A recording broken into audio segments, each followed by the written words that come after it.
What's up? My name is Kamal, and today I'm going to be installing 2-inch wheel spacers on our 2007 Toyota FJ Cruiser. The reason for installing the wheel spacers is because we just put a 3-inch leveling kit on the car, so the center of gravity is higher now. So just to counteract that, we're going to put these wheel spacers on. So you can see I got a kit from Rough Country.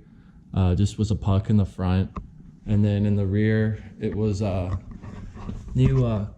new coil springs, and then also new shocks, so it will look a little meaner with the wider track width. These are the spacers I got, these 2-inch wheel spacers. So if they sell them in all different sizes, from 1 inch to 1.25 inches, 1.5 inches, and I don't know if they sell them bigger than 2 inches, but I know some people will even stack these, which is a little much, but you'll see those trucks with the tires poking out really far.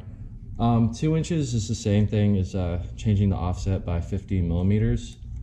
So it's a decent amount, but not too much. The only thing that you really have to worry about when doing this is going too far, because what that's going to do is mainly just put stress on your wheel bearing and could cause it to fail prematurely. And I guess it could also put some stress on other suspension components, but 2 inches isn't an insane amount, so we'll be fine with that.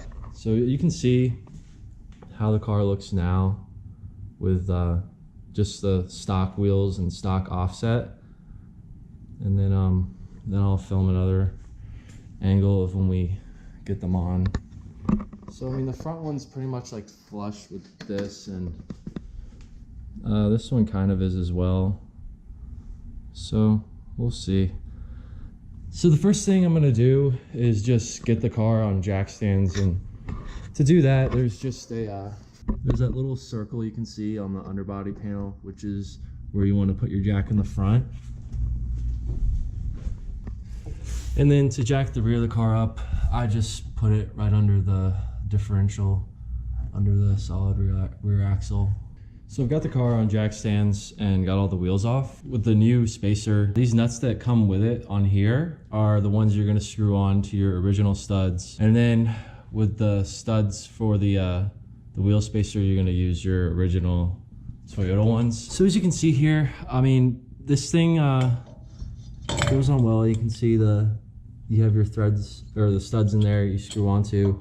But you can see how this kind of moves around a little bit. To prevent that, I guess it's not perfectly hub centric, but what they have to prevent that is the hole in there where the stud goes through is actually tapered, and then the nuts that you screw onto there are tapered as well, so that when you torque those down, it's gonna hold this in place and keep it from wanting to move around like that, which is good because that way you won't have any issues with your wheel balance or have any vibrations while driving around. The only other thing before putting these on is I was just gonna put some Loctite on the threads of these nuts that is gonna hold the spacer on. You don't necessarily have to do that. I'm just gonna do that as added protection. Really, I mean, that's not gonna prevent you from being to take them back off. It's just gonna make sure that those nuts holding the spacer on don't come loose on their own. The only reason I guess you wouldn't want to do that right away is if you know you're gonna have to do brakes soon, because to get your rotor off, you're obviously gonna have to take the spacer off. And then the only other thing is the axles, which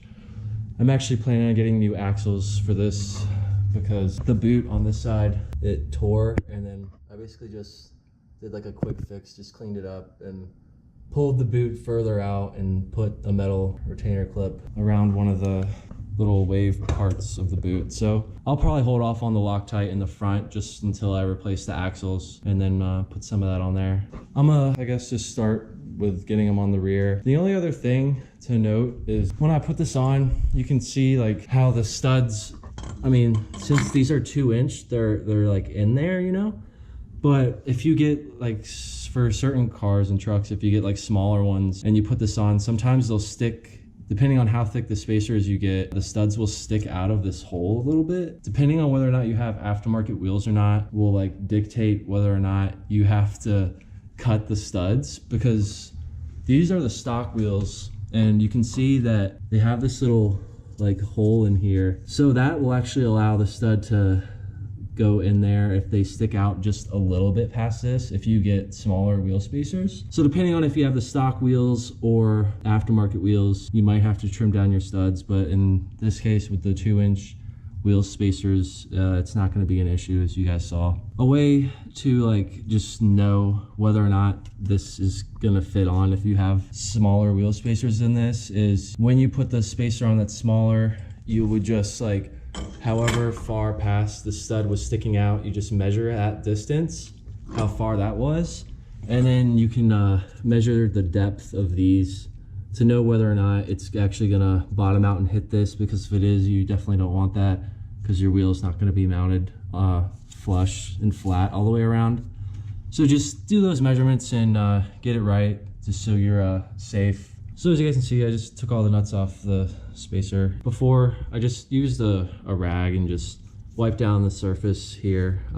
It's not a big deal, but it's not a bad idea to do. The stock lug nuts are a 21 millimeter, but these nuts that come with the spacer are 19. So after you clean that up, you can put the spacer on, and then what I'm gonna do is just put a little bit of Loctite on the inside of the threads of this thing. I think the standard wheel torque for the FJs is like 85 foot-pounds for the lug nuts, which doesn't really sound like a lot for trucks. So I think what I'm gonna do is just use a torque stick of 100 foot-pounds just to tighten these on. That's kind of like what I do with all my cars. I know a lot of people are kind of concerned or kind of question, like, you know, how important is it to do the 85 foot-pounds, and it's really not like that crazy if you go over, because I guarantee you when you get any work done where the wheels have to get off, the majority of technicians out there don't even use a torque stick. They just hammer those things on with their impact. I wouldn't be too concerned if you want to go tighter than the 85 foot-pounds just to ensure that they stay on, because I don't worry about it,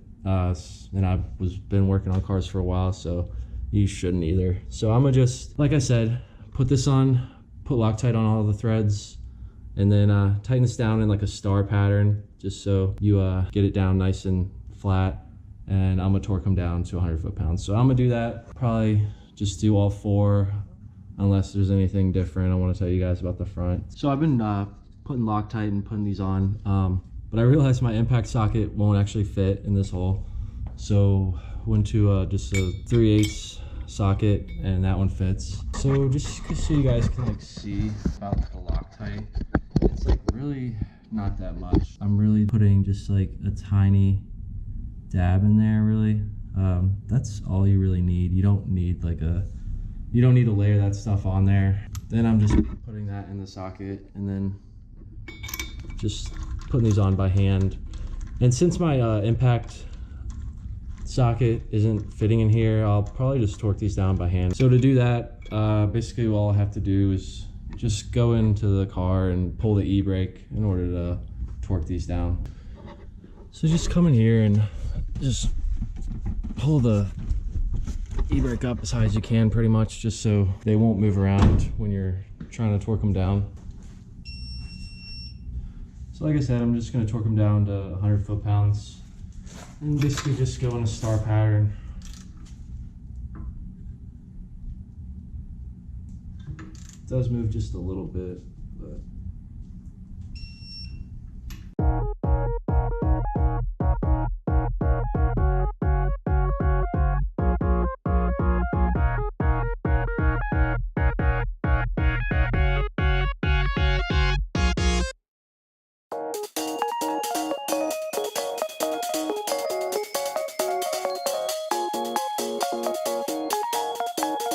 so as you guys can see, I just kind of went in like a star pattern, and then just went around twice, actually, just making sure they all were to 100 foot-pounds. And then you can kind of see some of the red Loctite on the end of the stud there. That felt good, it felt tight. These are gonna be solid on here. And then that Loctite is definitely a good like assurance. And then I'm just gonna do the same thing on the left rear. You can kind of see like the difference it'll be now with the wheel mounted out here. So I'm gonna get the other corner done and then move to the front. So I just finished up getting this one on. Now we can put the e-brake back down.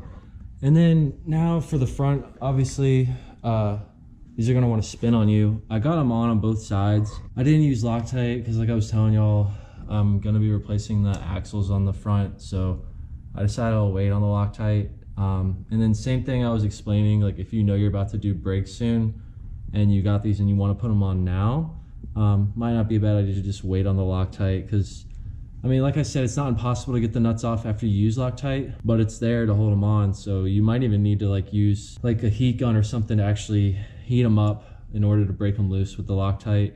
I know that helps, but yeah. Now, so what I'm gonna do is I'm just gonna tighten these down to 100 foot-pounds without the Loctite. But as you can see, this is gonna spin. What I'm gonna use to prevent that from happening is just this like expandable prop. I'm just gonna like wedge it in between the seat here and have it pressing on the brake pedal. This expands so I can adjust it, but if you have something like this that's not adjustable, what you can do is just put it in here and move the seat forward or backward, so it has a decent amount of pressure, or just enough pressure on here so that when you tighten the front ones down, the rotor and hub won't want to spin on you. So as y'all can see, I just have it wedged on the seat and the brake pedal in order to hold the rotor and hub still while I torque it down. I just went in a star pattern, then went 2 times around in a circle just to ensure that they're all on there good at 100 foot-pounds. I know it's hard to notice on camera, but there is the studs, I guess the stock ones in the front are a little bit shorter than the ones in the rear. So you can see how the stud doesn't come all the way to the end of the nut compared to the rear, which does come like kind of flush to the edge of the nut. I wouldn't be worried about that though, because like how I showed you guys, the nut that goes in here has that tapered end, so there is actually a lot of the stud through the nut.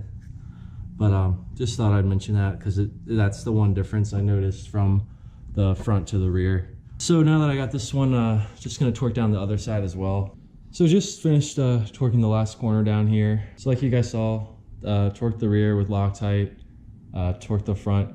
It's the same 100 foot-pounds, but without the Loctite, because I know I'm gonna have to take them off to do the axles. The last thing now is just getting the wheels on, and then I'm gonna get it back down on the ground and take some more shots, kind of comparing it so you guys can see the difference before and after. So I got all the other 3 wheels torqued down, and if anyone's wondering what I'm torquing them to, I'm just torquing them to 100 foot-pounds with my torque stick and my impact gun.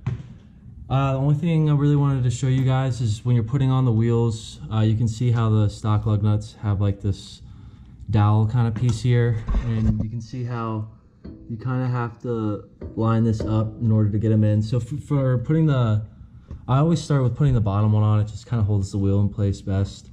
But to do that, you know, the wheel's kind of like resting on the top of the lugs, so you kind of have to hold the wheel up while getting the first one in there, just so you can make sure you get this piece perfectly in there and have it mounted flush before you zap them down with your impact gun.